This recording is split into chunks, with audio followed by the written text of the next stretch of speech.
Brothers and sisters, good morning to everybody watching online. Buenos días, hermanos, aquí en la congregación y a los que están hoy en día escuchándonos en línea. Vamos a leer la lectura de hoy. Es Mateo 16. Mateo capítulo 16, iniciamos en el versículo 13 al 21. When Jesus came into the region of Caesarea Philippi, he asked his disciples, saying, "Who do men say that I, the Son of Man, am?" So they said, "Some say John the Baptist." Viniendo Jesús a la región de Cesarea de Filipo, preguntó a sus discípulos diciendo, ¿quién dicen los hombres que es el Hijo del Hombre? Ellos dijeron, unos Juan el Bautista, otros Elías y otros Jeremías, o alguno otro profeta. Él les dijo, ¿y vosotros quién decís que soy yo? Respondiendo, Simón Pedro dijo, tú eres el Cristo, el Hijo de Dios viviente. Entonces le respondió Jesús, bienaventurado eres, Simón, hijo de Jonás, porque no te lo reveló carne ni sangre, sino mi Padre que está en los cielos.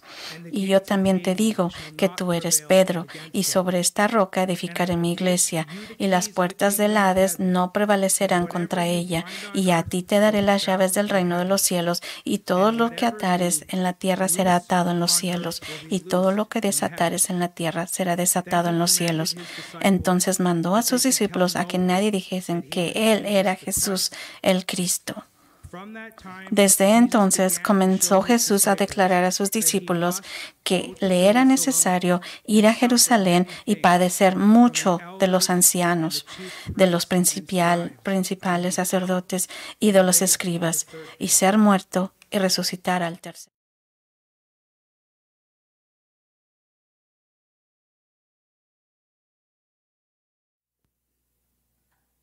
Let's just bow our hearts in prayer, and as we pray this morning, we want to be uplifting Hosanna. Vamos a inclinar nuestros rostros y orar, aunque nosotros ya empezamos desde más temprano. Queremos que el Señor nos levante y nos dirija el día de hoy en oración. She's sick, not sure what she's got, but you can just imagine how the enemy could bring fear, anxiety, not only to her heart, but to the parents here. We want to stand with her in prayer. Tenemos una hermana en necesidad y vamos a orar también por ella. Vamos a orar. Padre Celestial, te damos gracias porque tú eres omnipresente, tú estás en todos lados. No hay lugar, no hay esquina, no hay un rincón donde tu presencia esté ahí, Señor. Señor, sabemos, te conocemos y en esta hermana que necesita de nuestras oraciones, sabemos que tú, Señor, la tengas presente, que tú le des fortaleza, Señor, que tu presencia esté ante ella, que tu amor hacia ella lo pueda ver y lo pueda sentir. Señor, te pedimos que tú la guardes y la proteges de todos los ataques del enemigo.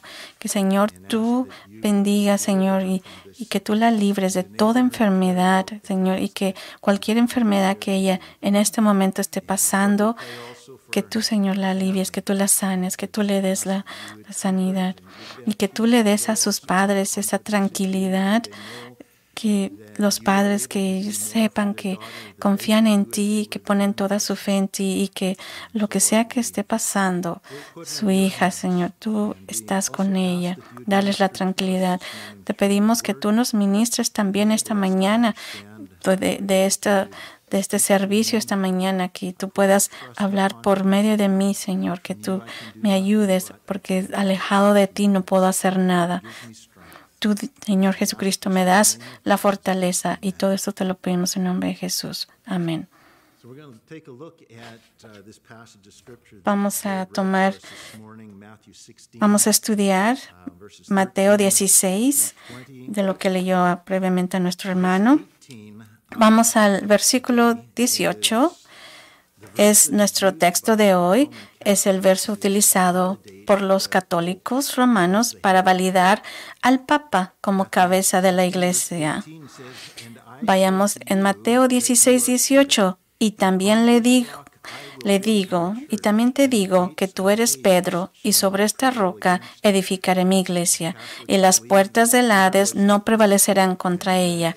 Los católicos creen que Pedro fue el primer papa, y que cada papa desde Pedro ha sido la piedra fundamental sobre la cual se construye la iglesia.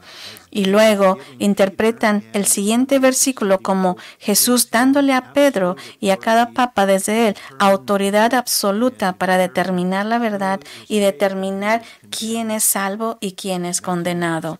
En Mateo 16:19, y te daré las llaves del reino de los cielos, y todo lo que ates en la tierra quedará atado en los cielos, y todo lo que desatares en la tierra quedará desatado en los cielos. Pero, ¿es eso lo que dicen estos versículos? ¿Es esa la interpretación realmente? Vayamos al contexto. Y vamos al contexto y nos vamos a enfocar en el versículo 18, pero vayamos a leer un poquito más, un poquito antes. Mateo 16:13. Vayamos al contexto un poquito antes del 18. Cuando Jesús llegó a la región de Cesarea de Filipo, preguntó a sus discípulos diciendo, ¿quién dicen los hombres que soy yo? ¿El Hijo del Hombre?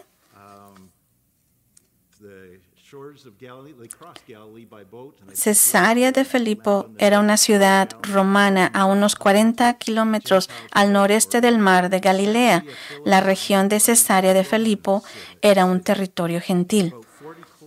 Entonces, él se alejó un poco de la área judía. Recuerden que la región de Cesarea de Filipo era un territorio gentil. Entonces, Jesús ha caminado aproximadamente 2 días completos de viaje fuera del territorio judío, lejos de la oposición de los líderes religiosos y lejos de las multitudes incrédulas. Jesús ha venido aquí para un tiempo de enseñanza intensa y enfocada y revelación espiritual dirigida a sus discípulos antes de comenzar su viaje hacia Jerusalén. Esta es llave, porque aquí es donde empieza a tener una relación con sus discípulos antes de comenzar su viaje hacia Jerusalén y la cruz.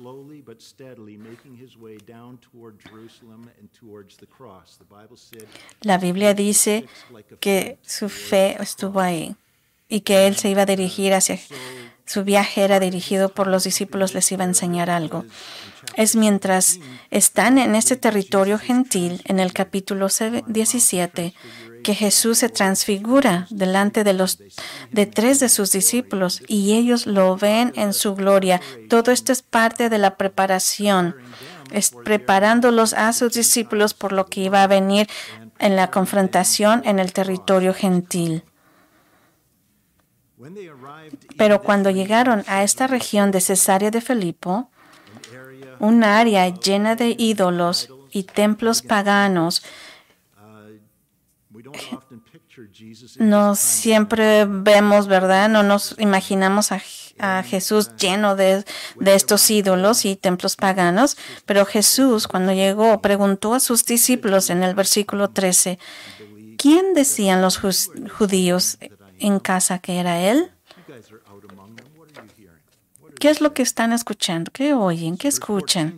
En el 14 dice, entonces dijeron, unos dicen que Juan el Bautista, que eres Juan el Bautista, otros que eres Elías y otros Jeremías o alguno de los otros profetas.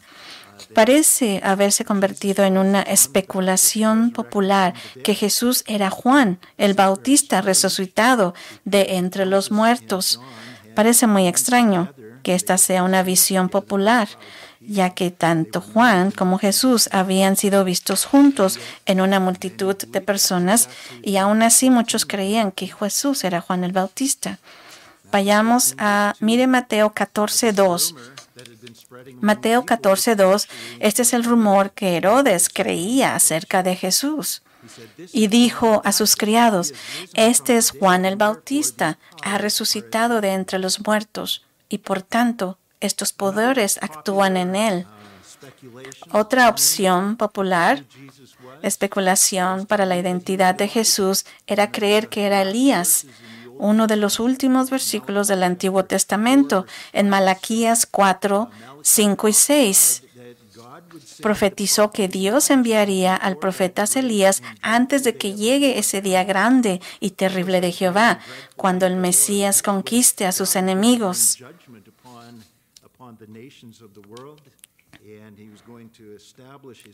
Y aquí es donde se dice que iba a establecer su reino, concluyendo que dado que Jesús hace milagros, como lo hizo Elías, pero no lucha contra los enemigos de Israel, como lo hará el Mesías. Jesús entonces debe ser Elías.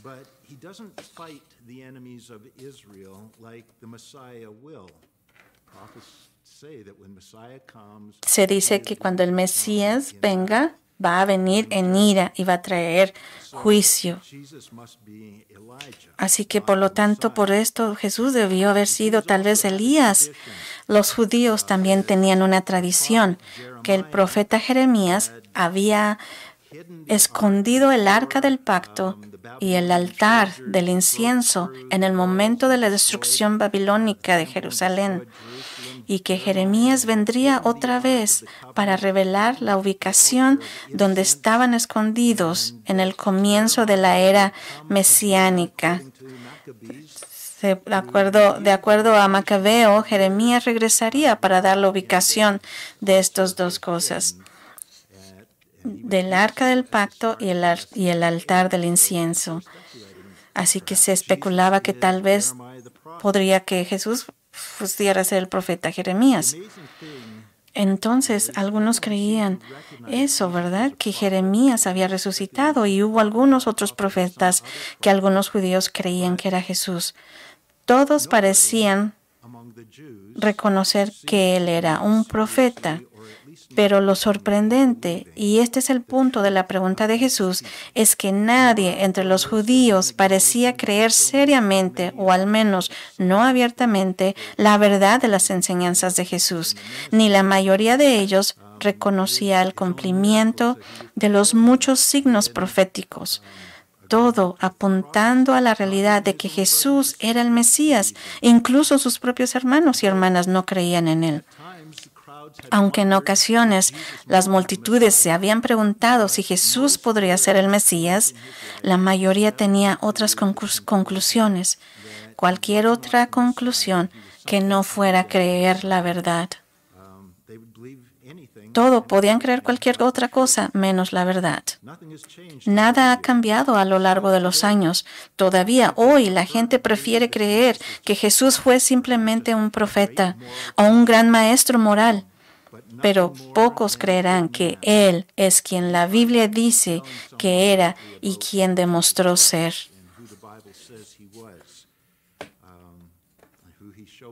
Él se demostró y se mostró Él mismo y dijo de quién era Él, y nadie creía.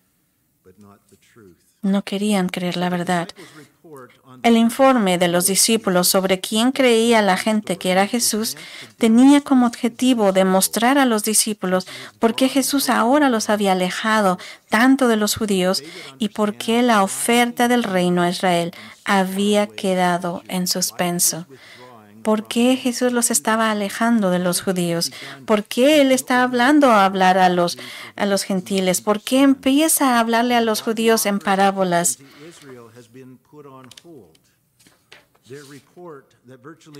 Dijo, hemos encontrado el Mesías, que traducido es el Cristo. Pero podemos ver cómo Jesús está trabajando con sus discípulos, alejándolos de los judíos.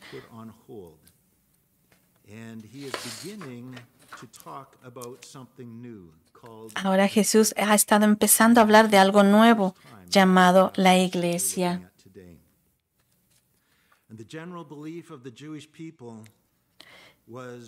Y fue parte para demostrar que Jesús comenzaría a hablarles tanto sobre su próxima muerte. Su informe de que prácticamente nadie creería quién era él fue la razón por la que Jesús está comenzando a cambiar su enfoque hacia los gentiles y por lo que está enseñando a sus discípulos y les está enseñando que hablar de algo nuevo llamado la iglesia.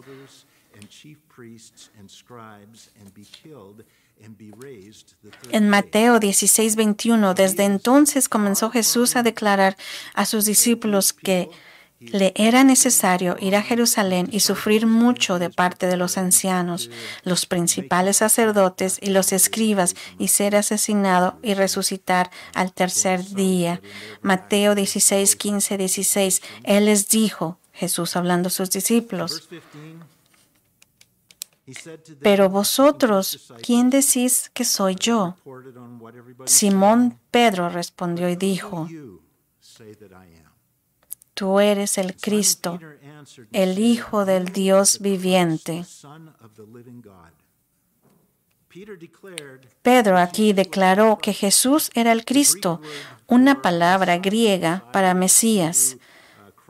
Cristo en griego es Mesías, el que fue ungido para reinar para siempre como rey sobre Israel y como rey sobre todos los demás reyes, sentado en poder supremo con la más alta autoridad en el trono de su gran antepasado, David.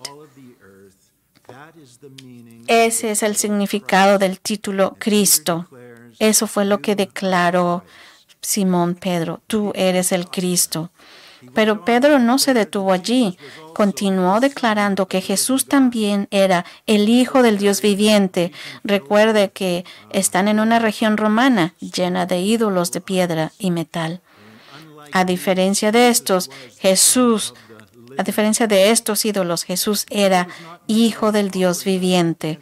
Pero Pedro no estaba ofreciendo una sugerencia tentativa.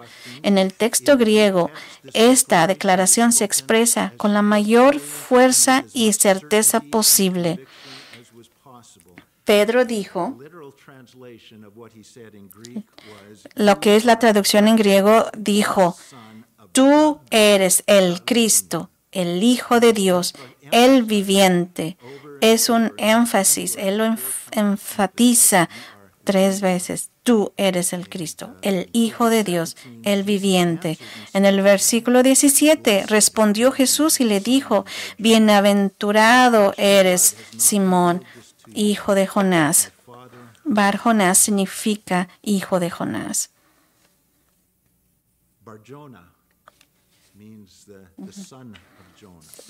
Bar Jonás significa hijo de Jonás. Pedro identificó a Jesús como el Hijo de Dios y Jesús identifica a Pedro como el hijo de Jonás. ¿Por qué le está llamando así? Porque esto no os lo reveló carne ni sangre, sino mi Padre que está en los cielos.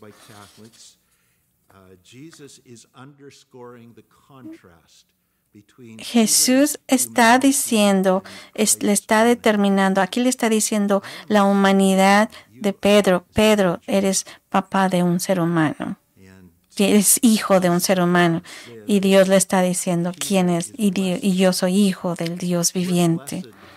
Jesús afirma que Pedro es bendito, es decir, feliz, afortunado y digno de envidia, no por su propia sabiduría o brillantez humana, sino porque esta comprensión le llegó como un regalo de gracia del Padre de Jesús en el cielo. Todo esto significa lo que es ser bendecido. Aquí Jesús usa la palabra virtualmente. Tú eres parte de mi familia, tú eres salvo, eres bendecido, bendito. Es un sinónimo de salvación, lo que aquí Jesús está diciendo. Así que Pedro es bendecido, salvado, no por su brillantez o sabiduría humana, ¿verdad? Una vez más, sino por su entendimiento de quién era Jesús y lo estaba reconociendo. fue dado para él, para que él dijera esto. Fue una bendición. mere man, Esto no fue una revelación, solo un estallido de revelación. El Evangelio de Juan nos dice que debido al testimonio de Juan el Bautista, algunos de los discípulos comenzaron a seguir a Jesús desde el primer día con la creencia de que Él era el Mesías. Vayamos a Juan. Juan 1, Juan capítulo 1, Jesus' ministry. del 40 al 42 y luego al 49. In John chapter 1, we are told Juan capítulo 1, versos 40 al 42. Uno de los dos que oyeron hablar a Juan y le siguieron era Andrés, hermano de Simón Pedro. he is the Messiah. Halló primero a su hermano Simón y le dijo, Who heard John hemos encontrado al Mesías. him was Traducido es el Cristo. he first found his own. Y lo llevó a Jesús. This is the Peter. Jesús mirándolo le dijo, This is when tú eres Simón, hijo de Jonás. he found his brother. Te llamarás Cefas, que en hebreo y en griego es Pedro, Translated the Christ. que se traduce piedra. And now Peter. Verse 42, and he brought Peter to Jesus, and now Ahora vayamos him he said, al 49. Simon, the son of Jonah, you shall be called Cephas. Aquí vemos en el 42, Jesús le cambia de nombre y le dice, te llamarás, a Pedro le dijo, Simón Pedro, te llamarás Cefas, que en griego es Pedro Which is translated y que se traduce, ¿verdad?, en piedra. Cephas. Peter Así means que a Pedro stone. significa Cefas y también piedra. Verse 49. El versículo 49. Introduction of disciples. Nathanael answered Otro, and said to Jesus, Rabbi, Natanael, respondió y dijo a Jesús, you are the Rabí, King of Israel, Messiah. Rabí, tú eres el Hijo de Dios, tú eres el Rey de Israel. Disciples had an awareness. Aquí podemos ver que estos discípulos sabían quién era, tenían idea y lo veían y se lo decían. Conviction at that time, Fue esa convicción que tuvieron estos discípulos. expectation. No era solo una esperanza, era algo que ellos esperaban y tenían, ellos sabían. Entonces fue Jesús quien le dio a Simón el nombre de Cefas o Pedro. Simon was his given name. Simón fue su nombre de nacimiento, pero Cefas o Pedro fue el nombre que le dio Jesús. Entonces, ¿qué fue lo que hizo que estos discípulos estuvieran tan seguros de quién era Jesús, incluso antes de haberlo oído predicar o visto realizar un milagro? Cuando la mayoría de los demás estaban ciegos y confundidos, ¿qué era lo que estos discípulos entendieron y vieron? Que ellos sabían quién era Jesús. Aquí fue la revelación sobrenatural de Dios obrando en sus mentes y corazones. Eso es lo que pasó. Les estaba dando esa revelación por medio de Dios. Y todo lo que habían estado experimentando junto con Jesús durante los últimos años solo profundizó su fe y su convicción. Les hago una pregunta esta mañana. ¿Tú crees que Jesús es el mayor poder y autoridad sobre todos los demás? ¿Tú crees que Jesús es el Hijo de Dios? Si lo haces, si tú crees en eso, es algo maravilloso. Si tú crees eso, Know that you es porque Dios se ha revelado a ti. to you. Dios te está bendiciendo y está obrando en tu corazón para hacerte suyo. You see this. Tú lo ves y lo entiendes, lo crees, porque Dios ha trabajado en tu corazón y está trabajando, obrando en tu corazón para que hacerte suyo, un hijo de Él.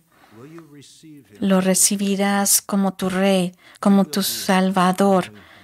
Tú serás eternamente bendecido si lo haces, como Pedro lo fue.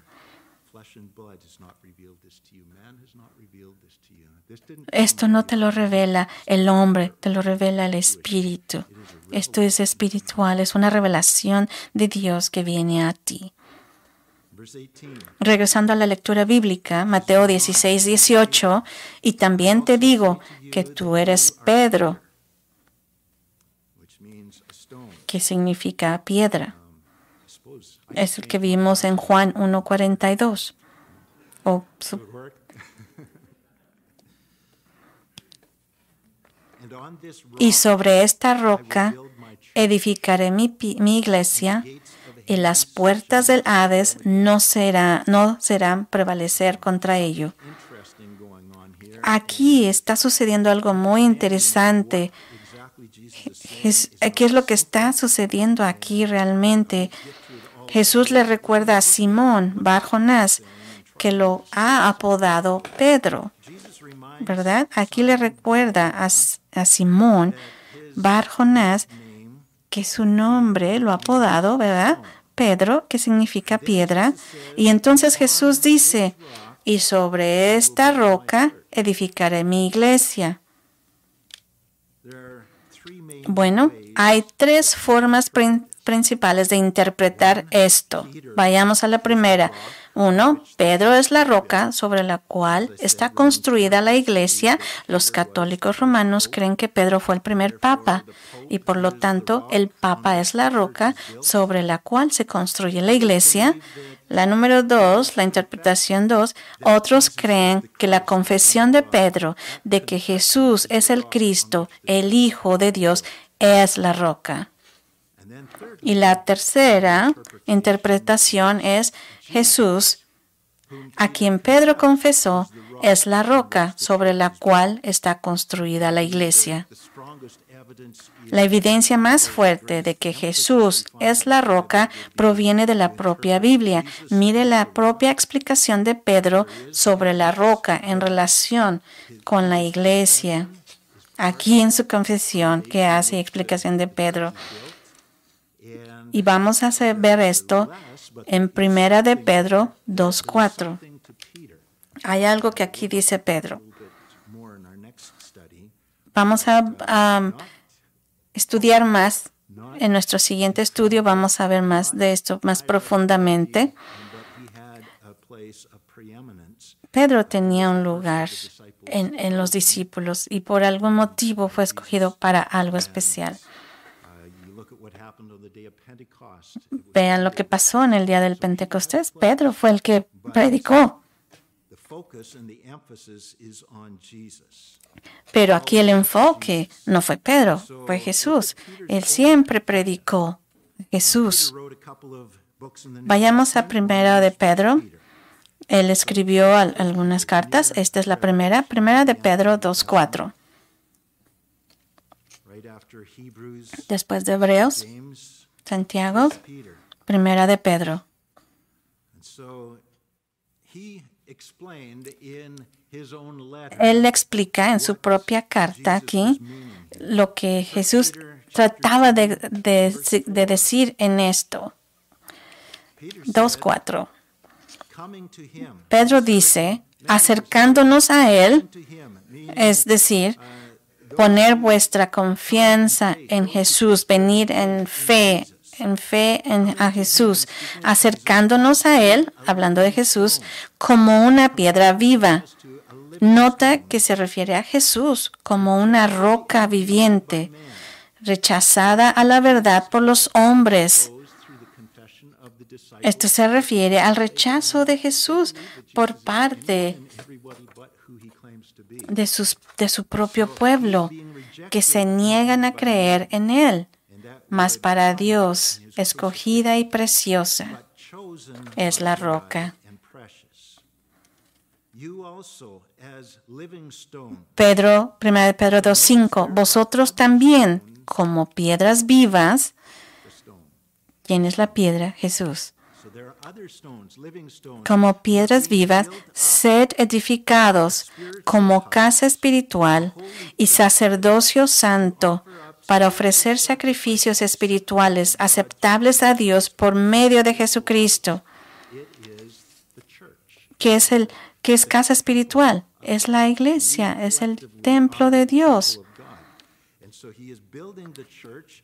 Así que está construyendo la iglesia y Jesús dice, en esta roca construiré mi iglesia. ¿Y con qué la va a construir? Con piedras vivas, refiriéndose a los creyentes, a los cristianos. Verso 6. Por lo tanto, también está contenido en las Escrituras. La primera profecía que cita es Isaías 28:16.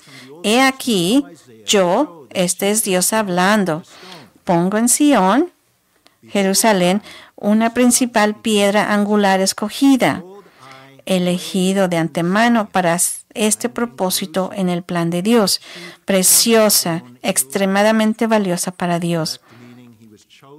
Y el que cree en él no será avergonzado. Entonces aquí en Isaías 28:16 está hablando de la piedra angular que viene siendo Jesucristo. Y el que crea en él no será avergonzado.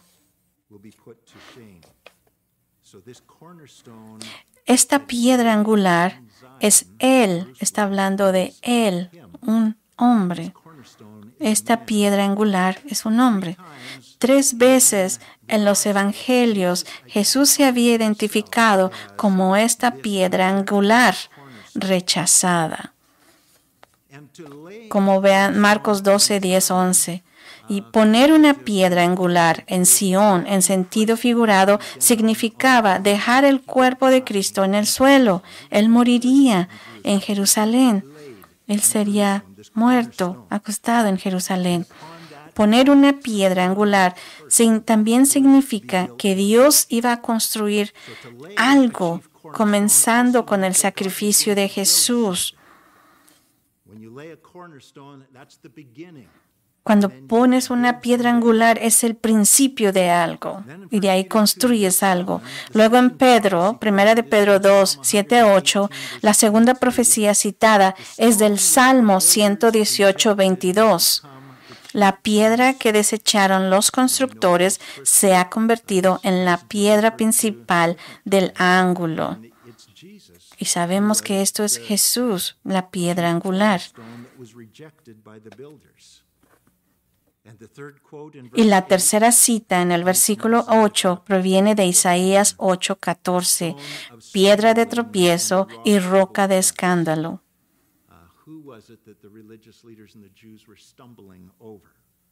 ¿Sobre quién era que se estaban tropezando estos líderes religiosos? Sobre Jesús. Era Jesucristo la roca sobre la que se estaban tropezando. Las rocas eran el material de construcción utilizado para construir casas en los días bíblicos. Explicaré qué significa una piedra angular. La piedra angular era una piedra grande, cuadrada, que tenía que estar bien asentada y nivelada, porque era la primera piedra grande que se ponía en los cimientos de la casa o de la construcción, y de ahí todas las demás piedras se ponían ya sea encima o a los lados. Todo lo demás en el edificio estaba orientado alrededor de la piedra angular. El ángulo de las paredes y el nivel de las otras piedras estaban influenciados por esta piedra angular. Vayamos a Efesios 2, 19 al 22. Efesios 2, 19, 22. También habla aquí de la fundación de la iglesia, de la piedra angular. Efesios 2, 19. Así que ya no sois extraños ni forasteros para el reino de los cielos, sino conciudadanos de los santos. O sea, tenéis todos los derechos de la ciudadanía del propio pueblo de Dios y miembros de la casa de Dios.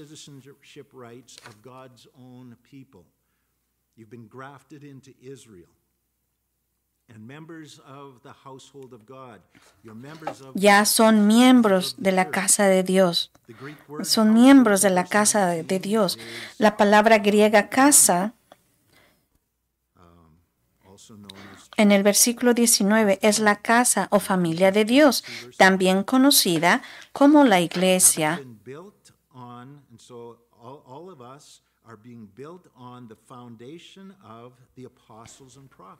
Habiendo sido edificados sobre el fundamento de los apóstoles y profetas, refiriéndose a sus enseñanzas como el fundamento Jesus Christ. no a los hombres mismos.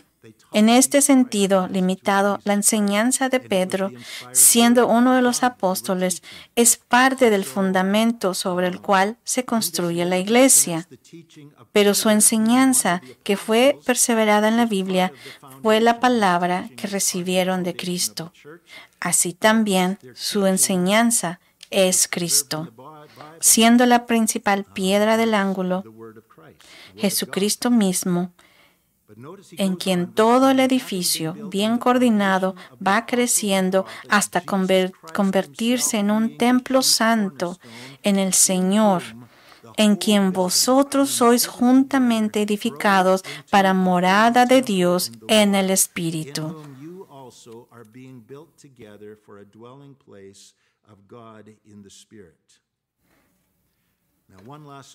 Una escritura más que deseo que vayamos es 1 de Corintios 3:11. 1 de Corintios 3:11. In case you're thinking that, well, maybe equally with Christ, the apostles, Peter, his foundation, 1 Corinthians 3:11 makes it clear there is only one foundation. Aquí vamos a 1 de Corintios 3:11. Deja claro que hay un solo fundamento para la iglesia, porque nadie puede poner otro fundamento que el que ya está puesto, que es Jesucristo. Todo lo demás en la construcción está orientado hacia esa piedra angular, que es Jesucristo. Él es la fundación. Recuerde que todo lo demás en el edificio estaba orientado alrededor de esta piedra angular. Si la piedra angular estaba cuadrada, grande, derecha y nivelada, así también lo estarían todas las demás piedras que estaban sobre él o al lado de esta piedra. Así que recuerden esto. Y en esta analogía, Jesucristo, la piedra angular principal, es perfecto en todos los sentidos. No hay ningún defecto en él. Él es nuestra piedra angular, Jesucristo. Por lo tanto, entendiendo este principio de la piedra angular como la pieza más importante en los cimientos del edificio, si nosotros estamos firmemente establecidos en Jesús, si nuestra orientación hacia Jesús es correcta, entonces todo lo demás estará bien. Pero si nuestra relación con Jesús no está bien, entonces todo lo demás en la vida también estará mal. Por lo tanto, tu prioridad y enfoque en tu vida debería ser tu relación con Jesús. Si tu relación con Jesús es estrecha y correcta y si confías en Él para todo en la vida, entonces todo lo demás en la vida se arreglará. Todo vendrá y se arreglará. Todo caerá en su lugar, en su sitio. Pero esto no significa que todo será fácil o fluido. No quiere decir eso. Debido a tu orientación hacia Cristo, si ellos rechazaron a Cristo, te rechazarán a ti. Si Cristo sufrió, tú sufrirás. Pero si Cristo perseveró a través de la oposición y triunfó sobre las dificultades, tú también lo harás si tu orientación es hacia Cristo. Si tu relación con Jesucristo es estrecha y correcta y si confías en Él para todo en la vida, entonces serás un empleado valioso. Tu negocio glorificará a Dios y serás un amigo respetado y confiable. En el hogar serás un buen cónyuge, un buen padre.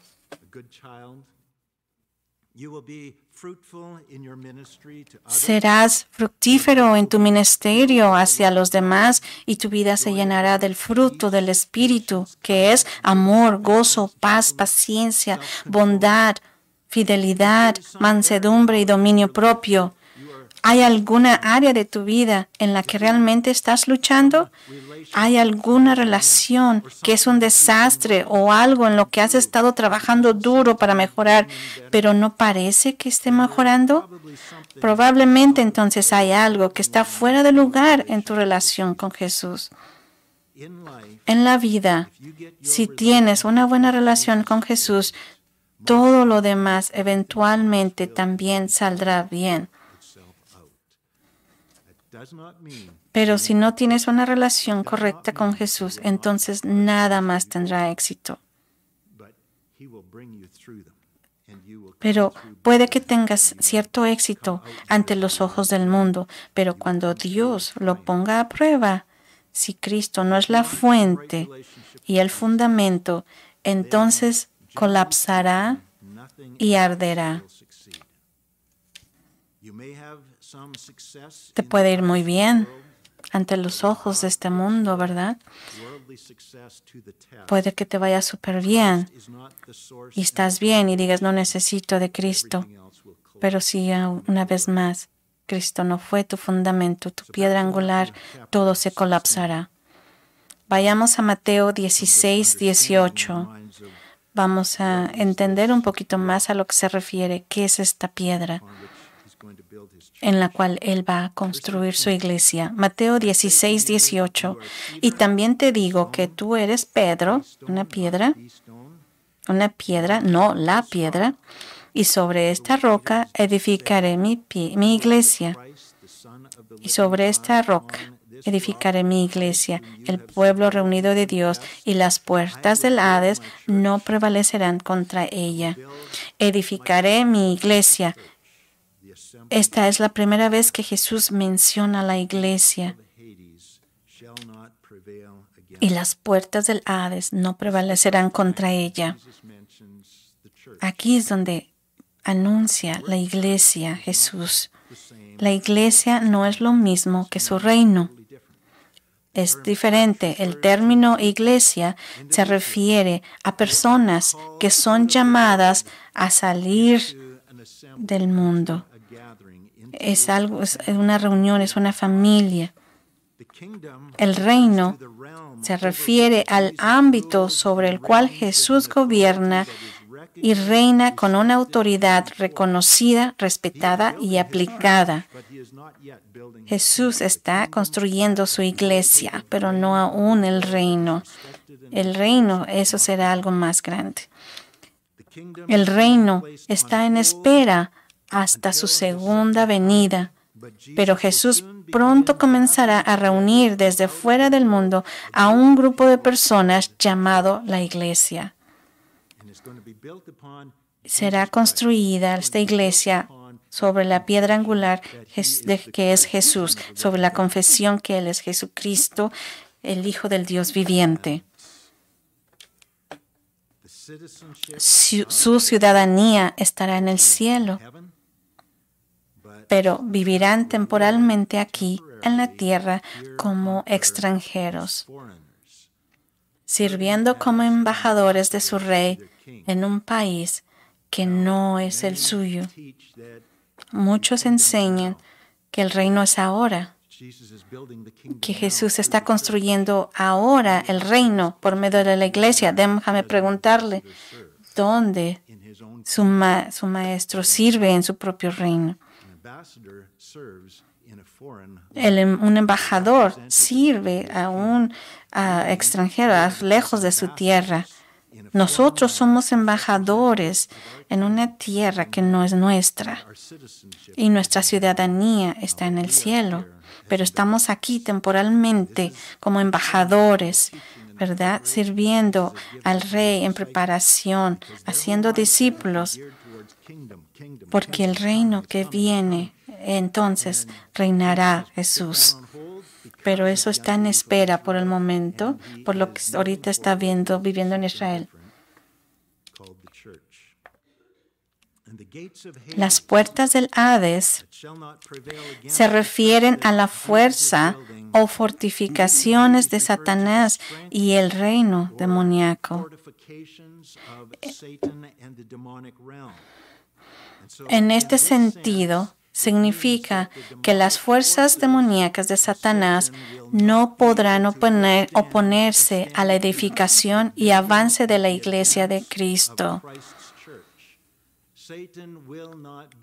Satanás no podrá prevalecer ni avanzar ni oponerse a la edificación de la iglesia de Cristo.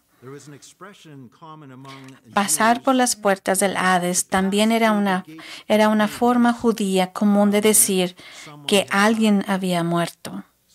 Pasar por las puertas del Hades significaba que alguien había muerto. Por lo tanto, el término puertas del Hades también transmite la idea del poder de la muerte para mantener cautivo a alguien. Entonces Jesús está diciendo que los poderes de la muerte no prevalecerán contra la iglesia. Vayamos a 1 de Corintios 15, del 51 al 56. 1 de Corintios 15, 51.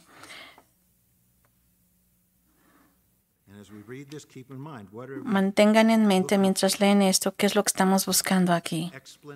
¿Qué explicación hay aquí del poder, de los poderes de la muerte no prevalecerán? Dice, he aquí os digo un misterio, no todos dormiremos, pero todos seremos transformados en un momento, en un abrir y cerrar de ojos.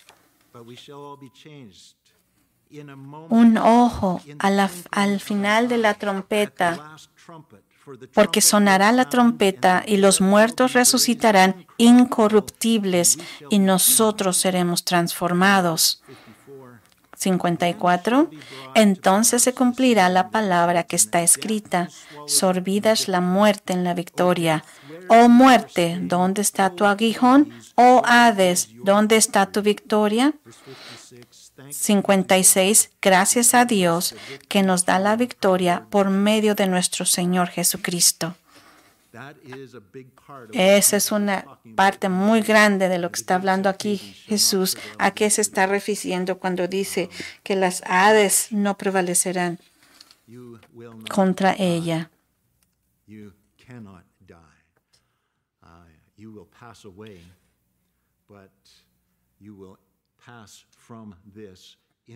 Dice que seremos transformados. De este cuerpo incorruptible todos seremos transformados. Mateo 16, 19. Vayamos rápido a Mateo 16, 19. Y te daré las llaves del reino de los cielos, y todo lo que ates en la tierra quedará atado en los cielos, y todo lo que desatares en la tierra quedará desatado en los cielos. Está hablando a Pedro, está hablando a sus discípulos, está hablando a Pedro como una de las piedras que forman el templo. Le está hablando como a la iglesia, le hablaría.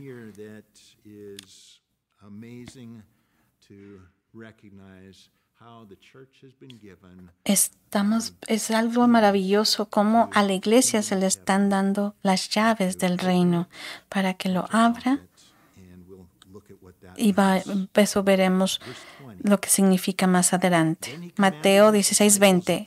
Entonces mandó a sus discípulos a que a nadie dijeran que Él era Jesucristo. Entonces, ellos están en un territorio gentil, pero aún no es el momento adecuado para llevar el evangelio a las naciones. Todavía no. Todavía no le digas a los gentiles, vamos a regresar. Tampoco les digas a los judíos, porque el juicio ya había empezado sobre los israelitas, sobre Israel. Y el juicio ha comenzado contra Israel a causa de su incredulidad. Por lo que, por el momento, no deben decir a nadie que Él era el Mesías profetizado, Rey sobre todos los reyes y poder y autoridad supremo sobre toda su creación. Aquí en Mateo le da la gran comisión, dice, ve a todo el mundo.